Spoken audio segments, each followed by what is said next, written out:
Olá pessoal, tudo bem com vocês? Aqui é o professor Oswaldo para mais uma aula e hoje nós vamos falar sobre a importância do Estado na questão da cidadania, ou seja, os direitos do homem e do cidadão também, para que vocês entendam quando se fala da cidadania brasileira. Beleza? Eu sou o professor Oswaldo e você vai ter um conteúdo de qualidade a respeito da cidadania brasileira. Pois bem, vamos lá. Quando a gente fala da questão dos direitos do homem e do cidadão, logicamente, resulta do que? Das relações e dos conflitos sociais ao longo da história, né, de um povo. Estamos falando do povo brasileiro. Então, para se entender a cidadania ou a formação da cidadania no Brasil, primeiramente nós devemos o quê? Estudar história, a história do povo brasileiro, ou seja, as relações e conflitos, as mudanças políticas, econômicas e também sociais dentro desse contexto sobre a cidadania no Brasil. Pois bem, o desenvolvimento dos direitos civis, políticos, sociais, econômicos e culturais aqui no Brasil seguiu-se um processo diferente do de outros países, como por exemplo na França do século XVIII, discutiu-se os direitos da vida, a liberdade, a igualdade, a participação na vida pública, enquanto que no Brasil a escravidão era questionada por poucos e os direitos civis e políticos, por exemplo, eram um privilégio de quem? Apenas daqueles que detinham, né, riqueza e também propriedade. Então você percebe como era difícil a cidadania no Brasil naquele período e mudou alguma coisa nos dias de hoje? Se você acha que sim, deixa nos comentários aqui embaixo, beleza? Bom, quando se estuda os direitos civis em sociologia, por exemplo, é importante ressaltar que esses direitos eles podem o quê? Ser questionados, né, e até ser abolidos. Mesmo, por exemplo, nos Estados Unidos, o país que considera o mais livre do mundo, o país mais democrático do mundo, houve mudança nos direitos civis e nas liberdades individuais, né, quanto a essa questão, no dia 11 de setembro de 2001. Mas voltando na década de 60, por exemplo, em que os direitos civis, né, ali arraigados, ou seja, eram perseguidos os negros, por exemplo, e havia ali uma separação, né, quanto à questão dos direitos de ambos. Né? Então, assim, enquanto no país certos direitos são discutidos e garantidos, em outros eles são que violados, né? Ou nem mesmo considerados. Além disso, no mesmo país, numa mesma cidade, até mesmo numa sociedade, os direitos do homem, né, e também do cidadão, que eu estou falando aqui nesta videoaula de hoje, não são garantidos ou mesmo, da mesma maneira, né, para todas as pessoas. Pior ainda, meus caros, é que muitos direitos garantidos pela legislação nacional, no caso o Brasil, não fazem parte do cotidiano de milhões de cidadãos. Ou seja, no Brasil, a construção da cidadania e também a afirmação desta, dos direitos do homem e do cidadão, ela tem aí percorrido um longo caminho este difícil. Né? Nosso país ele é diferente de países como os Estados Unidos, que foi construído para beneficiar os seus colonizadores e as suas elites. Enquanto que no Brasil, né, os arranjos políticos, né, garantiram que preservavam privilégios de poucos.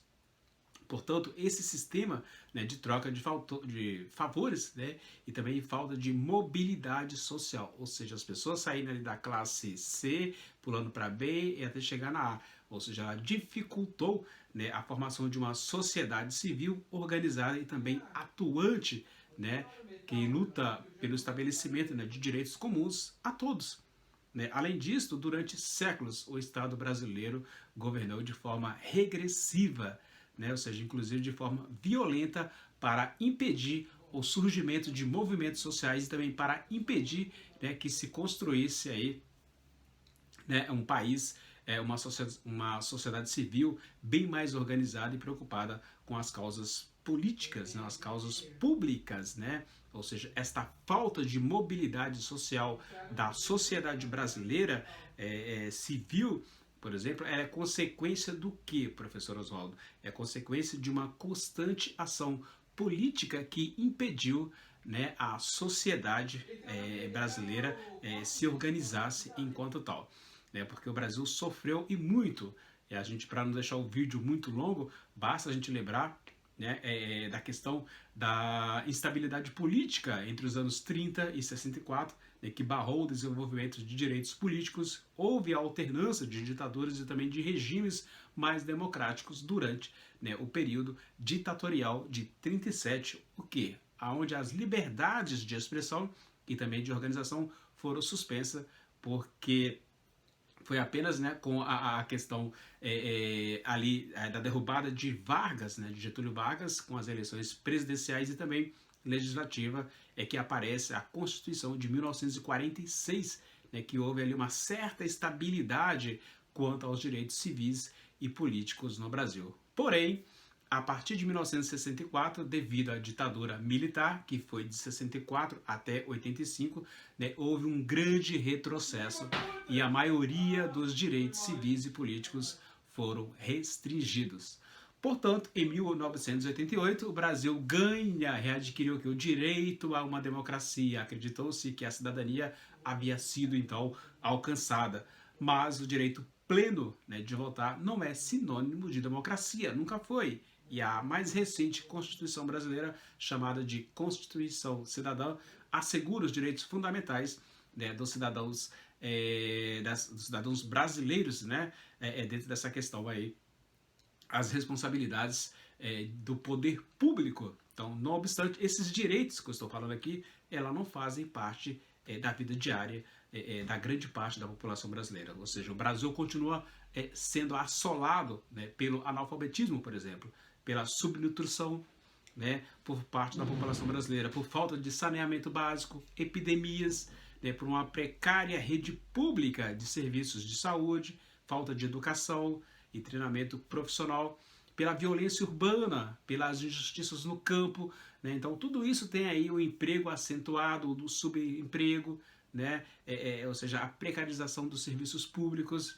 E a partir de 89, a legislação brasileira passa a considerar, né, o crime, né, a discriminação ou o preconceito de raça, cor, etnia, religião, né, ou procedência nacional. Então, a lei pune, né, os atos discriminatórios com até penas, né, de 5 anos de reclusão, que é a diferença entre ser preso, né, e recluso. Recluso está ali sem poder ter contato com outras pessoas. Então, a garantia dos direitos políticos e civis estão assegurados na Constituição, mas não resolveu os problemas históricos da cidadania no Brasil. Então, cabe ao país, né, e também a todo mundo se mobilizar, as forças, para trabalhar, para transformar, né, esse legado de injustiças e de igualdades que é característica do nosso país, por exemplo. São durante séculos e que tanto prejudicam o desenvolvimento social, econômico e também humano deste país chamado Brasil.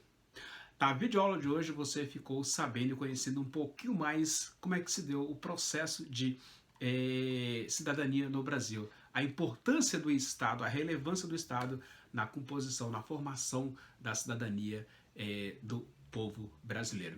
É isto. Se este conteúdo foi relevante para você, a única coisa que eu peço é deixa o seu like, inscreva-se no canal e compartilha para que o YouTube entenda e reconheça e valorize este conteúdo. Beijo, professor Oswaldo. Vejo você na próxima aula. Tchau, galera.